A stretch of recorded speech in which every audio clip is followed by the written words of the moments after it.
Most traders think that supply and demand is just drawing random boxes on the chart. So they mark up every little zone they see, wait for price to pull back, and then they get destroyed when the level fails. But real institutional supply and demand is not about drawing more zones. The market leaves clues, and some of the most important clues are the zones where the price exploded from with real intent. Not random support and resistance levels, not random retail supply and demand zones, not weak level pullbacks just like this. I'm talking about the areas where imbalance entered the market so aggressively that price had no choice but to move. That is the real logic behind institutional supply and demand. And once you understand that, you stop marking noise and useless support and resistance levels and zones that don't matter, and start focusing on the levels that price will actually respect. So with that being said, welcome to episode 5 or 4. I kind of lose track of like which episode this is. I just know that it's a freaking awesome episode. And it's time for us to talk about one of the most important concepts in trading, and that is institutional supply and demand zones. This is the location piece of the puzzle. I fundamentally believe that success in trading requires you to get the right trade ideal at the right place at the right time. And this fits into the right place. This is the location piece of the puzzle, right? So today we're going to talk about institutional supply and demand zones. We talk about market structure last lesson, and market structure tells you who is in control of price, supply or demand, buyers or sellers. Supply and demand zones tells you like where price is most likely going to react, where price is most likely going to reverse from, or where price is most likely going to pull back, right? So if you can combine market structure with supply and demand, you can make sense of the complexity of the market itself. So with that being said, let's go through theory first, and then later we go to the charts and try to apply this. So what is a supply and demand zone? A demand zone is basically an area where buying pressure entered aggressively enough to push price higher. Okay, so that's pretty much the definition of a demand zone. Put it in simple English, it's basically a point of interest. It's basically a zone where there's a lot of buying volume, right, that cause price to break out of this consolidation to the upside. Okay, so this is the price point where institutions entered for a large amount of buy orders. And then for the supply zone, it's the opposite. A supply zone is an area where selling pressure entered aggressively enough to push price lower. So basically, it's the zone, it's the origin point when institutions entered for a large amount of sell order, creating a lot of selling pressure and momentum, causing price to break off this consolidation to the downside. This zone represents areas of imbalance where one side clearly overwhelmed the other. That is why we call them demand zone and supply zone, right? Demand zone basically tell us that buyers have overwhelmed the sellers, and there was so many buying volume that it caused price to push to the upside. And then supply zone is basically telling us that there's so many selling pressure and volume and momentum that caused price to break up to the downside. Now, the reason why these institution zones matter is because these are the areas where price is gravitating toward. Price does not move randomly. You must understand that whenever you go onto the chart and you see strong move where the market move down very aggressively or up very aggressively, they usually have an origin point. And those origin points are where price is going to move towards next. Okay, so when price returns, it will most likely react to the origin point again and then continue moving down even lower. So once again, I want you guys to understand why are we trading this. I don't want you to just understand the theory, but just trying to memorize it. I want you to actually understand the core principles of supply and demand zones. Supply and demand zones matter because they are the footprints of strong institutional order flow. It's basically like, big banks are telling you, hey man, I've entered at this price point, but I haven't finished my sell orders yet, right? I still got a bunch of sell orders. And then when price comes all the way down here, guess what? I don't want to sell right here. I want to wait for price to come back to my origin point, right? Which is where I entered for a sell initially. And then once it does, then I will dump another bunch of like $1 billion worth of sell orders. So that is the fundamental principle of supply zone, right? It allows you to know where institutions have entered in the past and is most likely going to enter again. Okay, that's the core principle of every institutional zone which I'm about to teach you over the next few lessons. Not just supply and demand zones, but also flip zones and order blocks and liquidity zones.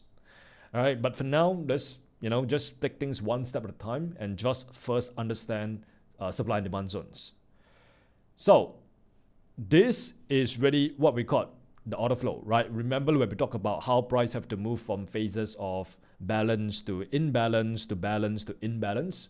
So applying this same concept right here, you will know that after a consolidation just like this, the market will have to move out of this consolidation with a lot of imbalance, right? That's the next phase of the market. So as a result, it breaks out to the downside, which tells us that, okay, cool, this is the consolidation that led to this imbalance move to the downside. This is the origin point, and this is where we can mark up our supply zone. So remember, the market needs to come back to fair value. The market needs to seek balance again. So as a result, it's most likely going to make a pullback, right, to this same supply zone which it just got out of, fill in the remaining sell orders, and then continue with the prevailing downtrend to the downside. So this is where retail traders or even institutional traders will be looking to short, right? They'll be waiting for price to mitigate the supply zone, waiting for price to pull back to the supply zone, then they enter for sales. Later on, I'm going to show you exactly how to draw and identify supply and demand zones on a chart. So just bear with me a little bit on the theory. Now, basically, just understand that a supply zone is basically a zone where price pause just like this or consolidate briefly. Sellers step in very aggressively and cause price to expand lower. And then this is where we can expect price to pull back to the supply zone. And once that happens, we can expect the downtrend to continue, right? Price will just continue moving downwards just like this. So demand zone is pretty much the same thing, but you look at it from like upside down. So this is where you can see price consolidate just like this. Later on, huge amount of buying volume, huge amount of buy orders step into the market, causing price to break out to the upside. And as a result, because the market is always seeking fair value, it's going to come back down, make a pullback, make a retracement to the demand zone. And this is where institutions will fill in their remaining buy orders. And this is also where you can look for longs to trade the continuation of the move itself. So I have put like a little tip right here for you, and that is to look for imbalance in price to spot supply and demand zones. So if you're having trouble just identifying supply and demand zones, use your naked eyes, scan the charts, and look for big juicy candlesticks. Because big juicy candlesticks indicate to us that there's a lot of imbalance in price, which indicate to us that there's a lot of buying or selling pressure. And all you have to do after you find the imbalance is to find the origin point of the imbalance. Where was the area that led to the imbalance? And that becomes your supply and demand zone. The stronger the move away from the zone, the more important that zone usually is. Because it just tells us that there's a lot of institutional volume at that price point. So the next time price comes back up to that price point, it's most likely going to respect it. So the next thing I want to do to you guys is to like really just show you how to draw these supply and demand zones. Because as you guys know, I like to just keep things very simple, mechanical, and repeatable, because whatever that is simple, mechanical, and repeatable is scalable, right? So I'm going to give you two methods to identify your supply and demand zones. If you just stick to either one of these two methods, you'll be fine, right? You won't have any trouble identifying these zones. So once again, what's the tip that I just gave you? The tip was go and identify imbalance. Go and identify the big juicy candlesticks.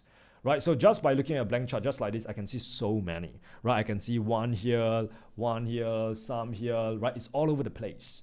Okay, this is why when you start learning about supply and demand zones, you will be able to identify it anywhere and everywhere. But just because you can identify it doesn't mean that you have to trade it. So this is something that we're going to talk about later on. But for now, let's just focus on identifying it. Okay, let's try to identify the most obvious supply and demand zone right now on this chart. So let me just start from the left hand side right here. So if I start from the left hand side, I saw that price was consolidating around here. And then what happens was that price dumped heavily. Okay, huge amount of imbalance, a lot of selling pressure. Okay, cool. This is the big move to the downside. Now I'm asking myself, where's the origin point, right? The origin point is somewhere around here, right? Because this is where price was consolidating a little bit and then dumped to the downside. And the first method you can use to draw your supply and demand zone is the range method, which means you want to mark up the entire consolidation that led to this imbalance move to the downside or the upside. So in this case, okay, so this is the imbalance right here. So what you want to do is use like a box tool on trading view and go and find the highest point of the consolidation and the lowest point of the consolidation itself. So in this case, this is the highest point of the consolidation. This is the lowest point of the consolidation. So you just put a box right there and then you just expand it out all the way just like this. So right now our expectation is that since this is a supply zone, price is most likely going to pull back up to this supply zone, fill up the remaining sell orders, and then price will continue bearish. Right? That's our expectation. But is that what's actually happened? Not really. Why? Because the structure is bullish, right? Remember when we talk about in the market structure lesson, in an uptrend, when price is creating higher highs and higher lows, the highs are weak, the lows are strong. So in this case, price pretty much pull back, create a new higher low, and as a result, just went up there and take out the last high, right? So that's why I say, just because you can identify a supply and demand zone does not necessarily means that you have to trade it. We only want to trade the high probability zones. Once again, this is something that we're going to cover in the next few lessons. But for now, like I said, just focus on learning how to draw and identify this point of interest. Now let's continue to see what price does. Price came down, and then after it came down, it reversed at this area and started going up very aggressively. So once again, we see a reversal, right? So once you see a reversal just like this, you can also draw a demand zone somewhere around here by finding the lowest point of the consolidation and the highest point of the consolidation and drawing a box out just like this. Okay, so this becomes the first demand zone that we have identified. And then below there, we have a good old demand zone. And then later on, price went up, pulls back, and then goes up again. So when there's a retracement just like this, you can also identify a demand zone, right? Because this is where we got a huge imbalance move to the upside, causing price to break structure just like this. And this is where you can once again draw the entire consolidation just like this. So in this case, the entire consolidation will most likely be from the high of the pullback to the low of the pullback itself. Okay, so let me just zoom in a little bit for you guys to see. Okay, so in this case, it wasn't really a consolidation, right? It was just price goes up, pulls back, and then goes up and breaks structure. So if that's the case, since there is no consolidation, all we can do is to rely on marking the high of the pullback to the low of the pullback, the lowest point of the pullback, like somewhere around here, and bam, there we have your demand zone. Okay, there we have your demand zone. And I want you guys to notice what price does after this demand zone was formed. After this demand zone was formed, price actually went all the way up here, pull back to this demand zone, touch it, and then later on, then it moved to the upside, right? So once again, goes to show that there's buying pressure right here, and this is what allows price to respect this zone the next time it actually came back down here. So this tells us that this is the first time round institutions entered for a large amount of buy orders, and then this is the second time round it actually did just that, right? Because once again, institutions, they're smart, right? Big banks, they're smart.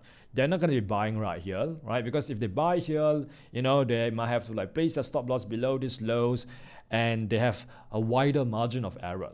So they're much more better off waiting for price to come to them, waiting for price to come back to the initial entry point, and then when it does, then they enter for longs. Okay, so yeah, let me just draw another supply zone for you guys to see, right? So over here, once again, price went up here, reversed at this price point, and hit back down. So in this case, there was no consolidation, right? It was just like one bearish candlestick just like this, which brings us to the second method of identifying your zones, your supply and demand zones. Previously, we talked about the range method, which is pretty much the entire consolidation before the breakout, right? You mark the high and the low of the entire consolidation. This time round, the second method is called the pivot method. Okay, the pivot method is you want to mark up the pivot candle that led to the breakout, that led to the reversal, that led to the huge imbalance move. So in this case, price went up and then started reversing right here. So this over here is the origin point of the reversal, right? Because this is where the imbalance move actually happened to the downside. And if you trace it, you will see that, okay, this is the candle that caused the entire reversal to happen. So this is where we can actually map the entire pivot candle up, and this becomes my supply zone.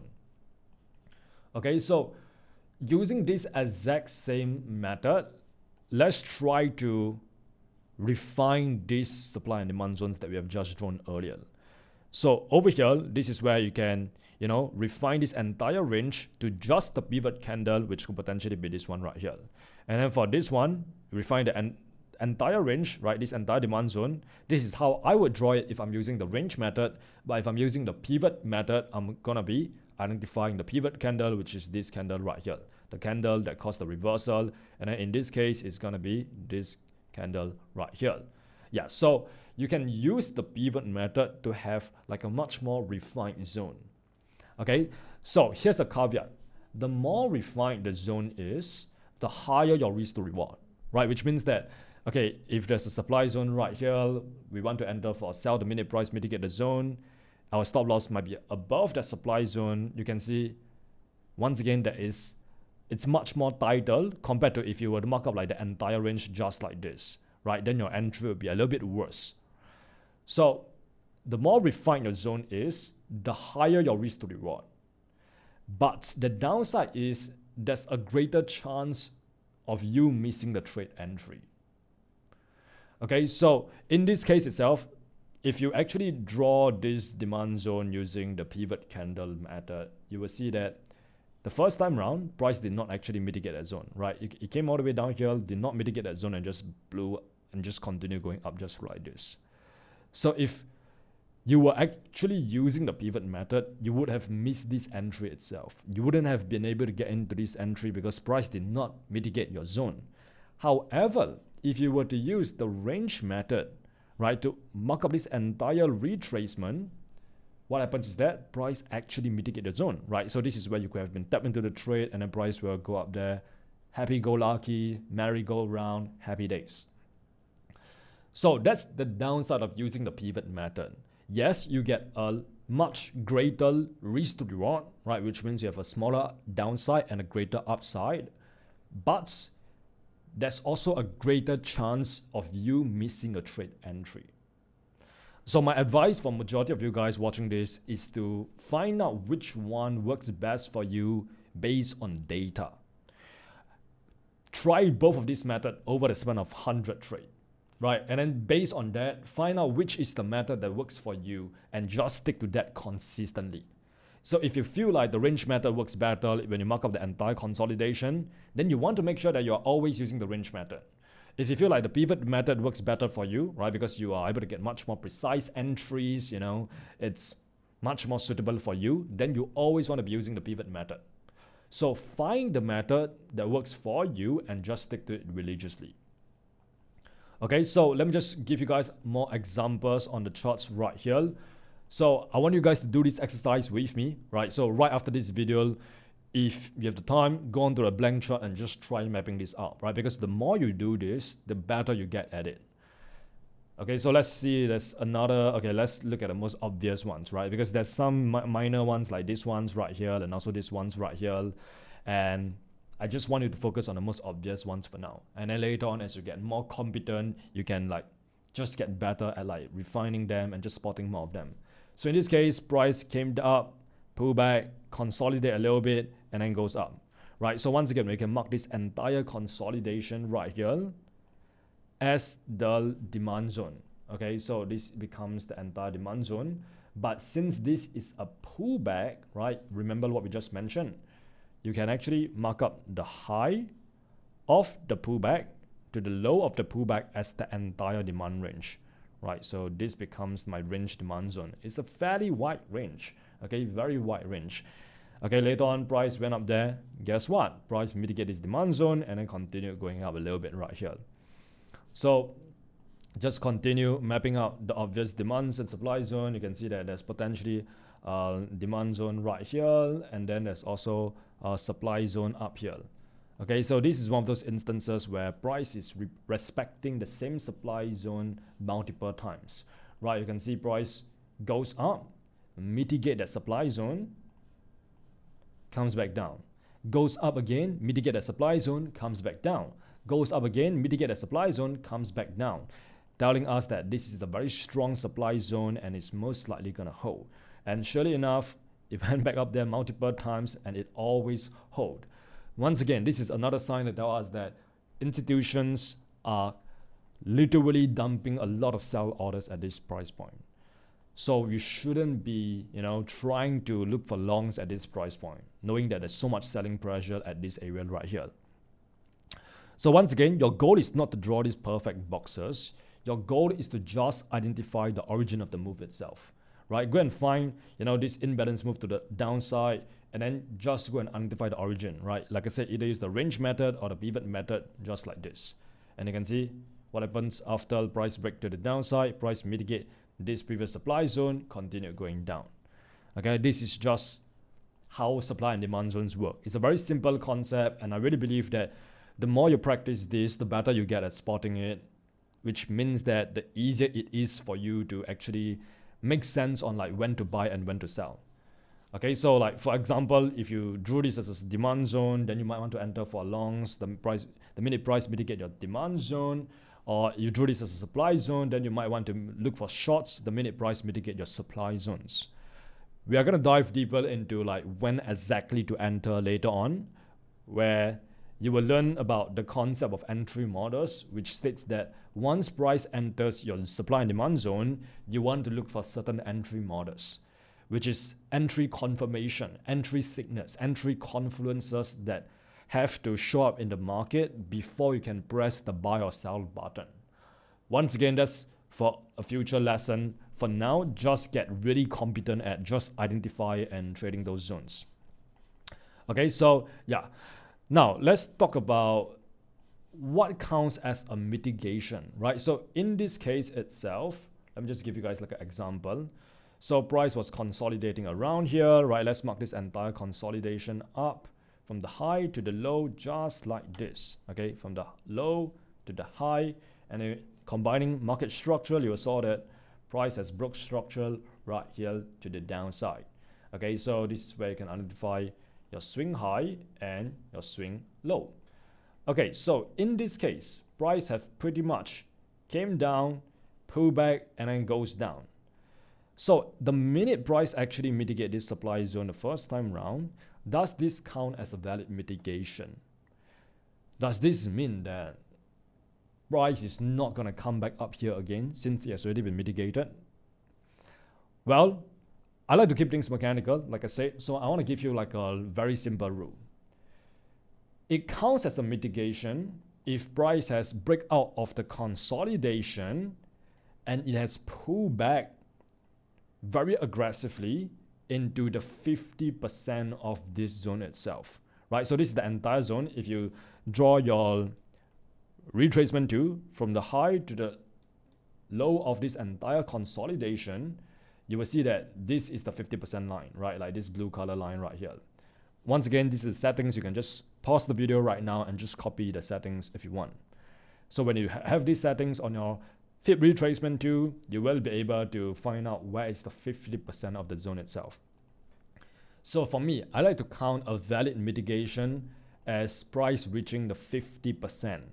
Okay, so this means that if price actually, just pulls back and touches this zone, just like what happened right here, and then continue going down, I personally do not like to count that as a valid mitigation, which means that there's a chance in the future for price to still come back up to mitigate the 50% of the level right here, 50% of the zone, before it continue going down.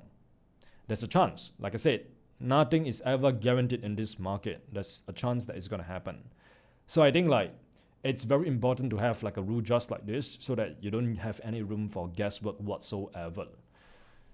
So yeah, once again, try this out based on data. This is just based on my data, based on my experience. I found that like a lot of times when price mitigate the zone just like this, it's not really a mitigation. It's just more of like efficient price action where price is just doing its thing, just pulling back to a little bit of balance before continue going down even further. And surely enough, you can see like right after this mitigation, price went all the way up here, very, very near to the 50% of the zone itself before continue going down. Maybe I can show you another example like right here, right? So using the pivot method this time around, I find the pivot candle, and in this case, I can just draw this long wick right here, just like this, and you can see in this case, price mitigated this previous supply zone right here, and it came up to nearly the 50% of it, just like this.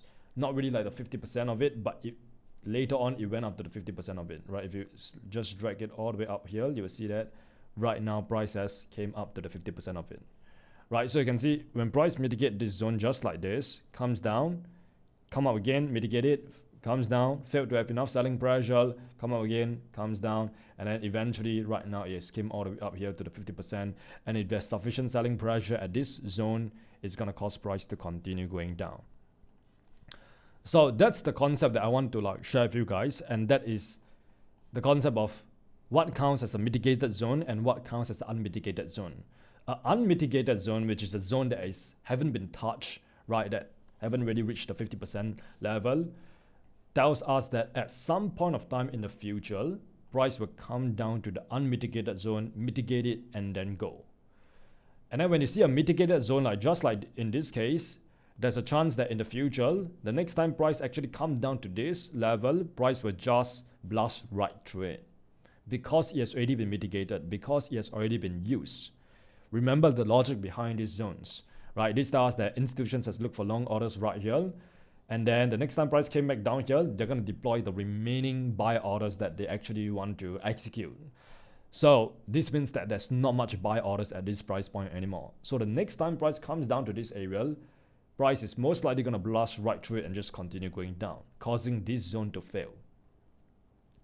Once again, not always, right? Because there are certain zones like what we have seen just now where price just respected multiple times. And as a result, it just continue holding just like this. So that is pretty much the concept of supply and demand zones, right? Like I said, I think what you guys really need to do now is to just practice more. Just train your eyes to identify and spot these supply and demand zones more. Because when you do that, what you are essentially doing is that you're building new neural pathways in the brain. Just like when you first start doing anything, it's a little bit difficult, it's a little bit troublesome, but the more you do something, the more reps you put in, the better you get at it, because your brain is literally building new neural circuits of that task itself. And the neurons that fire together, they wire together, right? So what you're doing when you're practicing is that you're pretty much reinforcing that neuron, right? You're just making that wire thicker and thicker and thicker and thicker. And then 3 months from now, you are able to like just identify the supply and demand zones with ease, right? With no trouble whatsoever. So obviously supply and demand zones is just like one piece of the puzzle, right? Like I said, success in trading is all about identifying the right trade ideal at the right location and executing it at the right time. This is just one piece of the puzzle, which is the location. What about the right trade ideal, right? You still need to take into account of the market structure, the liquidity, you need to take into account of the order flow, right? You need to take into account of your daily buyers. You also need to take into account of the timing in which you are finding your entry models at, right? So there's a lot of different variables, right? Like I said, trading is a masterpiece. It's an art. So what you're doing right now is that you are just gathering each piece of the puzzle. Later on, we're going to walk you through on how to piece every single piece of the puzzle together to form a masterpiece, right? So right now, just treat this as like you collecting your infinity stones, right? Like just collect as many as possible, because later on, you will have more weapons in the arsenal to work with. So that's everything, right? I just want to end off by saying that like I said, do not just rely on this one concept alone. You want to use multiple confluences, right? So for example, if we know that this is a supply zone right here, let me just erase the chart. I'm not just gonna blindly enter for a sell when price mitigate this supply zone. No, I have to look at the structure. Is price actually bearish? Because if price is bullish, I do not want to sell at weak highs, right? So it doesn't make sense for me to sell. And then I also need to see, okay, where's the available liquidity, right? So once again, this is something that we're going to cover later on. I want to wait for the liquidity to be swept. And then do I want to sell immediately when price mitigate the supply zone? No, maybe I want to wait for my structure to shift, right? Maybe I want to wait for price to mitigate this supply zone. And then I want to see the internal structure start shifting bearish first to tell me that the pullback is over. And right now the internal structure, the lower time frame trend has shifted from bullish to bearish. Then I look for shorts. Okay, so that's what we will call a confirmation entry, right? Where you wait for extra confirmation, then you enter for your short or long position. An aggressive entry might be, okay, I see this is a supply zone, it's a high probability supply zone. I'm just gonna enter for a sell the minute price mitigate this zone itself. Right, so the minute price comes up here, mitigate the supply zone, I will enter for a sell, as simple as that. So that's your aggressive entry, that's your conservative entry. And once again, over the next few lessons, I'm going to talk about when to use which sort of entries. Now that you guys have understand supply and demand zones, the next question becomes, when is a zone actually worth taking? Because like I mentioned, not every demand zone is worth buying, and not every supply zone is worth selling. This is where the concept of premium and discount comes in. It will allow you to know which are the point of interest that you want to be shorting from or buying from. And that's what we are covering in the next episode. Right? I'm going to show you how to use that concept and combine it with these supply and demand zones so you can know exactly whether price is expensive or cheap within a range. This way you can make the right course of action. This way you can stop buying high and selling low.